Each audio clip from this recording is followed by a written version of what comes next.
talked to Harmon Killebrew before he died. It happened in spring training.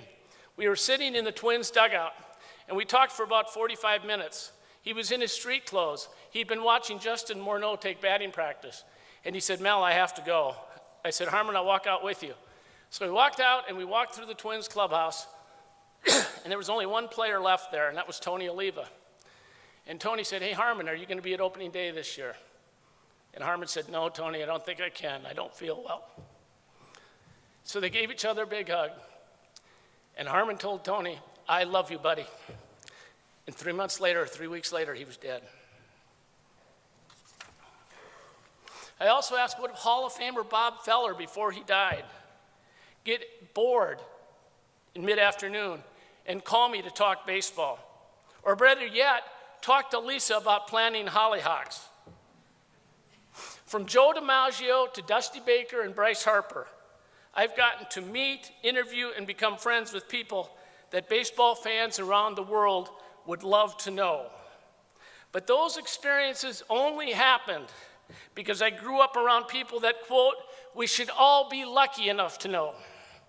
The lessons learned here on the prairie have gone with me and worked beautifully. And tonight, baseball brings me back home once again.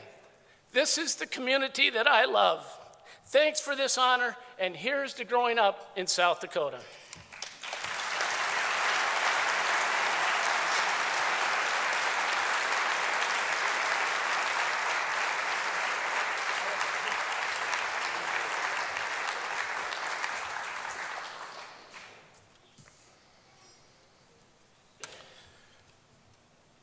Thank you, Mel. Our next presenter is Ron Ryert, and the inductee is Marvin Garrett.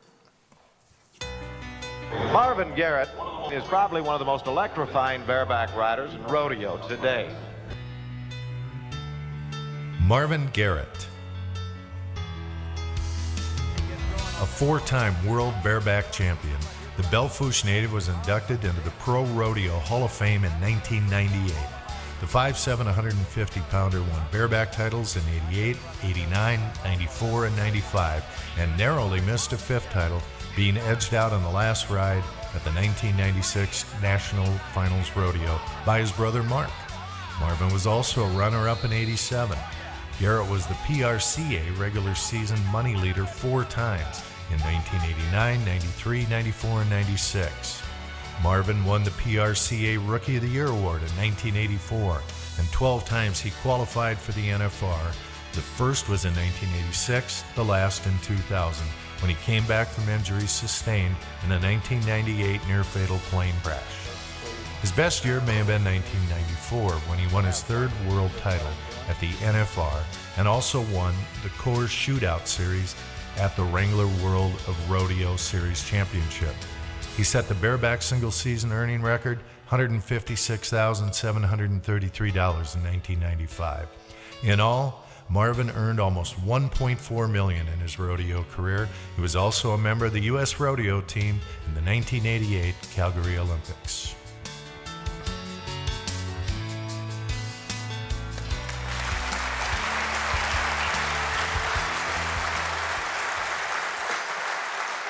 Well, thank you. Thank you. I'd like to thank the Hall of Fame board members for putting all this together and all the hard work that they go into get this stuff like this and put it all together. And anyway, we appreciate it. And congratulations to all the other inductees. It's a great honor. And to look back on your careers, and it's pretty eye-opening. I've heard several things that hit home with me tonight about waking up and having everything, wondering where everything went. It goes by pretty quick. I've had the pleasure of rodeoing with some outstanding people. My brother, my son, got to stay in it long enough to rodeo with him, and that was pretty cool. Biggest prize I guess I've ever been blessed with is my wife for 32 years, and my high school sweetheart. And she's been with me through it all, and sometimes I wonder why. But she's still there, so all's good, thank God. But no, lots of different things that a guy gets to do rodeoing, and I was blessed to get to ride at the '88 Olympics. They do an art festival deal that coincides with the Olympics, and so we got to go up there to Canada for the '88 Winter Olympics and perform, and I got to switch my team jacket with a guy from France. He was a 3-time downhill world champion skier, and he had this, looked to me like a $1,000 coat on with all the little Olympic pins on it. Looked like he had a polar bear around it for a hood. Our team jackets were denim. But he wanted it, so he got it. My wife had to miss that. That was one deal about the Olympics. You don't just go get a motel room anywhere in Canada when they're having the Olympics. It's pretty busy. So we stayed on the floor at a friend's house, but we had a lot of fun, a lot of good times. You know, as you get to winning, everybody's always wondering, how do you win? You know, well, it isn't about winning things. It's about loving what you do. Doesn't matter what you do. As long as you love it, everything seems to work out. I rodeoed with Wayne Herman. He also won world championship, but prior to his world championship, I had won 2, and we'd traveled together, and he says, "Marv, how the heck do you do that?" And I says, "Well, Wayne," I said, "when you're in Vegas, you're riding for a gold buckle, aren't you?" "Oh, you dang right. Really serious." I said, "Well, I'm not. I'm here to ride bucking horses because I love to." So no matter what you do, if you love it, it all works out. Things start falling in your lap.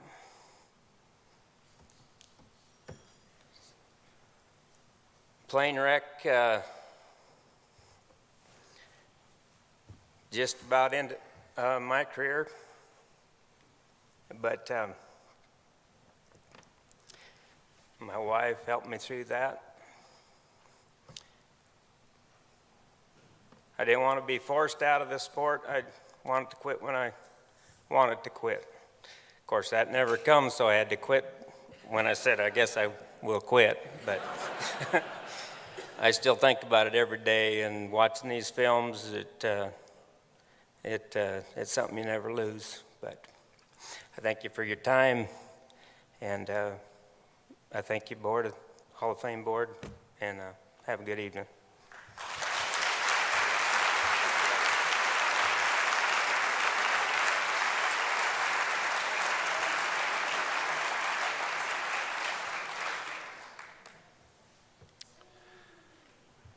First of 2 from Armour, South Dakota. I don't know if anybody from Armour is in the South Dakota Hall of Fame. Sports Hall of Fame, anybody know? My mom was from Armour. She's not in South Dakota. I know that one. So whenever I think about Armour, I think about my mom. And she was a Packer. Bruce Connolly is the presenter for Dana Nielsen Hunter.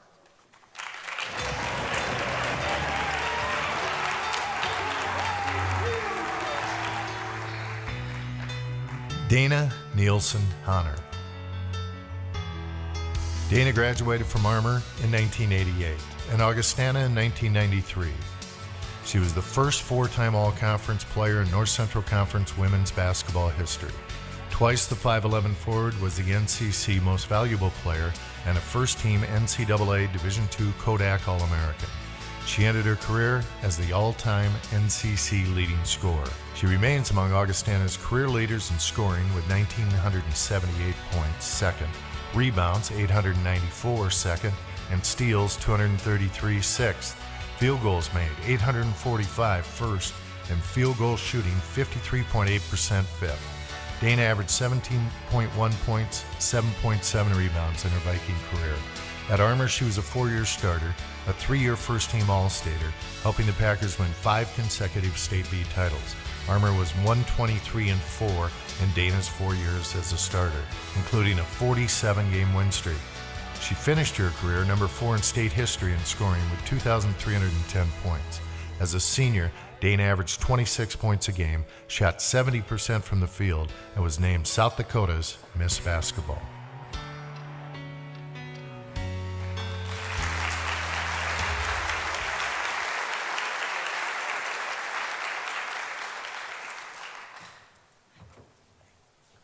Thank you. Gosh, I sure hope permed hair comes back sometime. Wasn't that awesome? First of all, I want to say thank you to the South Dakota Sports Hall of Fame. It is certainly a great honor to be up here and to listen to all these other speakers. There's some pretty impressive stats, and I'm very honored to be up here today. It's extra special because I'm being inducted at the same time as Burnell. He was not my basketball coach, but he was my track coach. Never heard of another track coach like him. It just wasn't track practice until someone was thrown up at the end. Great track coach, had great track results. He's also a close family friend, and he was also my teacher, so congratulations to Burnell and to all the other inductees. I got a phone call a couple months back, I guess. I'm not sure of the exact date, but I guess after the initial shock wore off of, oh gosh, I got to get up in front of a whole bunch of people and speak again. This isn't something I enjoy doing, but I'm getting better. So it's different than talking to a room full of 23 or 24 4th or 5th graders, that's for sure. Anyway, after I got over that initial shock, I started reminiscing about the days back in Armour. Great days back in Armour.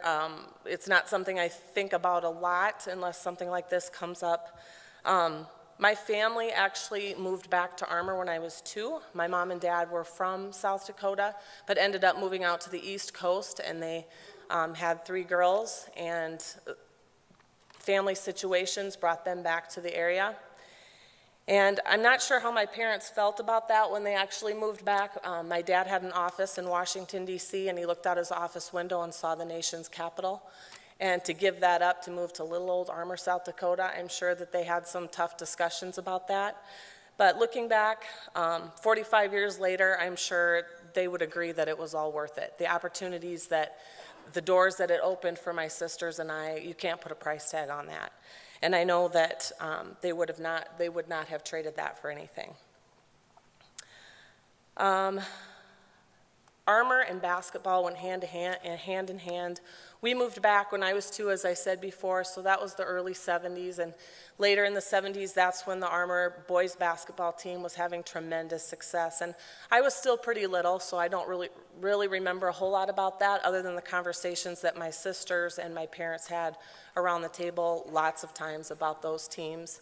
And I know that it was about that time that a lot of little fires were lit in Armour. There were a lot of little kids and some older kids that were really looking up to the Friedells, the Glanzers, the Tiefenthalers, and all the success that they had. And that was really something special. And I just think about, had we not moved back to Armour, you know, those fires wouldn't have been lit in my family. Like I said, I was really too young to remember that, but remember a lot of conversations about those things going on. As any younger sister, I looked at my older sisters, and like I said, their fire had been lit for basketball, and I remember them. We lived one house away from the Friedel family, and I'm sure a lot of you know, there's a few of them here. And I remember my older sisters talking about watching the basketball games that would go on across the street. There was a rundown garage, wish I had a picture of it, but rundown garage with barely a hoop hanging on it, gravel driveway, and I think there was even a slope going up to the hoop. Friedells, Glanzers, McFarlands, Tiefenthalers, they'd be out there practicing hoops, and you'd hear the ball bouncing, and my sisters would be at the window watching, and just, I think that's where a lot of our fires were lit, that, you know, they had a lot of success, and we wanted a part of that. Some of the earliest memories that I have are going to the gym on Sunday afternoons. My dad or somebody else would open the gym after church and family dinners, we'd all head up to the gym, and there would just be kids all over town of about 800 people. They would be coming from all over to this gym. And I just remember playing pickup games when I was pretty young, and it didn't matter if you were a senior in high school or you were in elementary school. You were on a team, and you just played all afternoon. Spent a lot of time in that gym shooting hoops with my dad. He played for Yankton College, and so I guess I figured he knew a little something about basketball, so I actually listened to him when he talked to me about my shot. And that kind of paid off for me. I'm glad I listened to him. I was very lucky to be an Armour at that time because I didn't know of very many towns around that had that open gym policy where you could go get the key to the gym. Sure, take the key, just return it when you're done. And I don't know, maybe I wouldn't, if I would have been in another community, maybe I wouldn't have been so interested in basketball, but because we had that policy, that gym was always open. And in a town of 800, not really close to any other major cities, that's what we did, we went to the gym. Finally, when I got to middle school, finally got to play organized ball. I remember my friends and I were so excited because we finally got to play real basketball games. And nowadays, if you waited till 7th grade, you're about 6 years behind. But I don't remember what our records were, but in middle school we had a pretty good record. Our teams did pretty well. As an 8th grader, again, being in Armour, small town, I was able to play on the junior varsity and the varsity team. I started junior varsity as an 8th grader, had a great experience with Coach Jerry Altenberg.